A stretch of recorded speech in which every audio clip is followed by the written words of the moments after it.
미국 뉴욕에 있는 유대인 명문 종합대학인 예시바 대학교입니다.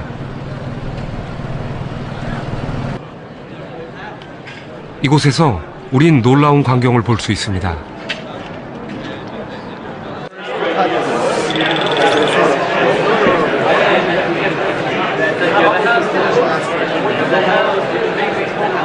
시끄러운 소리로 가득 찬 이 넓은 공간은 다름 아닌 도서관입니다.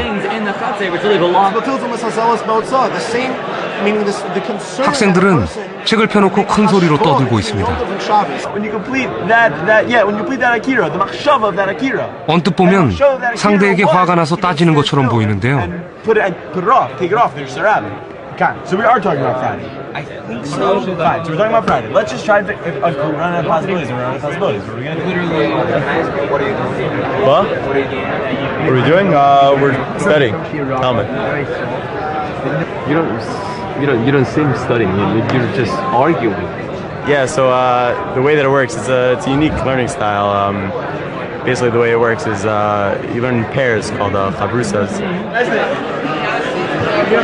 학생들은 지금 하브루타 중입니다. Well, traditionally in the Talmud it means having a study partner. The idea is you learn better that way than if you just learn by yourself. 하브루타는 말하는 공부법입니다. I mean, it's true for everything. That speaking out an idea makes it clear for you. Also helps you remember what you're learning. Just teaching it over to someone else. For sure, it's radically different. There's a saying that goes, if you can't, some of us, are, as a favorite is, if you can't say it, you don't know it. If you, a lot of times, you think you know something you think makes sense, then you say it out, it sounds ridiculous, or you say it and you're... 유대인은 세계 인구의 0.2%밖에 되지 않습니다. 하지만 역대 노벨상 수상자 중 22%가 유대인이죠. 2013년에는 12명의 노벨상 수상자 중 절반이 유대인이었습니다.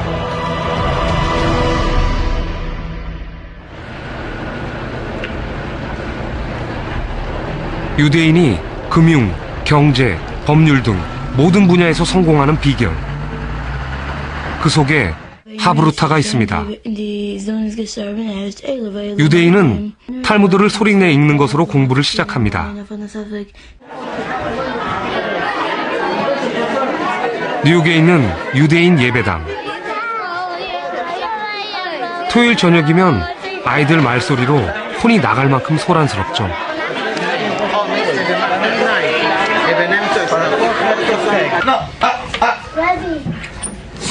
교실도 마찬가지입니다.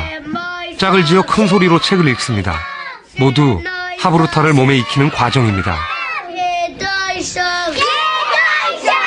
I don't think this is only good for Jewish people. I think everyone can learn from it.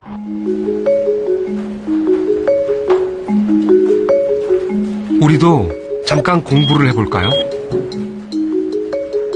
도서관 모양의 조용한 공부방입니다. 한 사람씩 칸막이로 나뉘어져 있죠. 지금부터 8명의 대학생들은 서양사의 한 부분을 공부하게 됩니다. 3시간 뒤 시험을 보기로 했습니다. 학교 시험도 아닌데 꼼짝 않고 열심히 공부하네요. 이렇게 열심히 해요? 시험 본다고 해서 옛날부터 시험 보면 막 연도 나오고 무슨 국가 이름 나오고 그런 것들 많이 나오잖아요. 일단 그런 것도 요청을 하고 있어요. 초반에는 형광펜으로, 그러니까 눈에 들어오는 문장 같은 거 형광펜으로 쳐서 먼저 한 번씩 다 읽고요. 그 형광펜 친 거랑 친 거를 쓰면서 노트 정리식으로 공부하고 있어요. 그런데 같은 시간 아래층에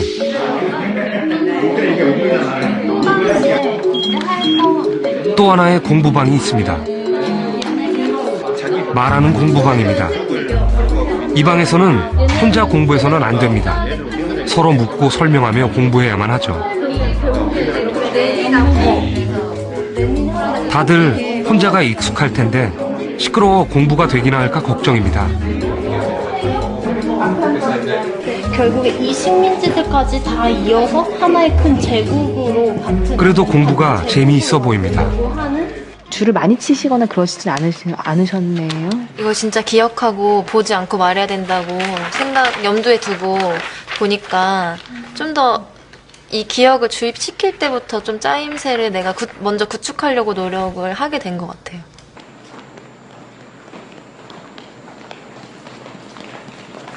세 시간 뒤 조용한 공부방과 말하는 공부방 학생들이 모두 시험장에 들어섭니다. 시험을 시작을 하겠습니다. 네, 문제지 펼치고 시험 문제 풀어주세요.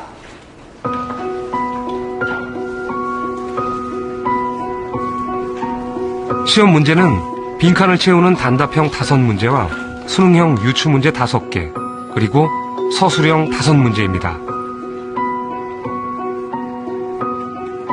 대학 수학능력 시험 검토위원이 문제를 출제했고 채점을 하게 됩니다. 시험 시간은 1시간입니다. 조용한 공부방 학생들입니다. 잘 풀고 있을까요?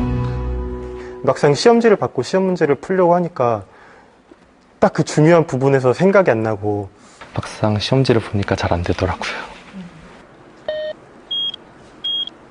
이쪽은 말하는 공부방 학생들입니다. 어디가 시험부터 잘 봤을 것 같아요? 확실히 여기가 더 잘 봤을 것 같은데요. 자기가 아는 게 모르는 게 나오니까 아는 거는 제끼고 모르는 것부터 먼저 공부할 수 있는 그렇게 되거든요. 내가 설명해 줄 때 내가 잘 모르는 부분을 스스로 캐치할 수 있다는 거. 오늘 배운 부분만큼은 좀 그래도 많이 기억에 남겠죠. 달랐던 것은 3시간의 공부법. 정말 말하는 공부방이 시험을 더 잘 봤을까요?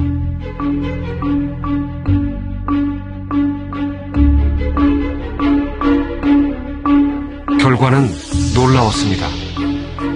단답형 점수가 말하는 공부방이 2배나 높습니다. 수능형 문제도 더 높은 점수를 받았고 서술형 역시 말하는 공부방이 2배 가까운 점수입니다. 말하는 공부법엔 어떤 비밀이 숨어 있을까요?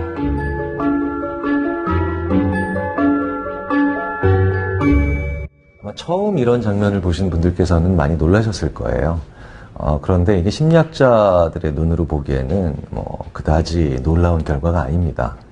이른바 메타인지라고 하는 것이 있습니다. 우리가 일반적으로 하는 생각들, 이런 걸 인지라고 부릅니다. 그런데 이 인지를 바라보고 있는 또 다른 눈이 있습니다. 이걸 메타인지라고 하죠. 나의 사고 능력을 객관적으로 바라보는 또 하나의 눈, 메타인지. 메타인지는 내가 아는 것과 안다고 착각하는 것을 파악하는 능력입니다. 나 자신을 아는 거죠. 그렇다면 어떻게 하면 메타인지를 상승시킬 수 있을까? 바로 이 설명에 그 해답이 있습니다. 설명을 해보면 내가 아는 것과 모르는 것의 구분이 명확해지고, 그리고 내가 알고 있는 지식들이 인과관계, 즉 원인과 결과의 관계를 그리면서 정리가 됩니다. 뭔가를 말로 설명해보면 압니다. 듣기만 하며 지식을 집어넣는 것과는 달리 말로 설명하면 내가 아는 것과 모르는 것, 필요한 것과 필요 없는 것이 생각으로 정리되는 걸 느끼죠. 메타인지가 작동하기 때문입니다. 보시죠. 이 학습 피라미드는 공부를 한 다음 24시간 후에 남아있는 비율을 나타낸 것입니다. 듣는 공부는 5%가 남지만 말하는 공부는 90%가 남습니다.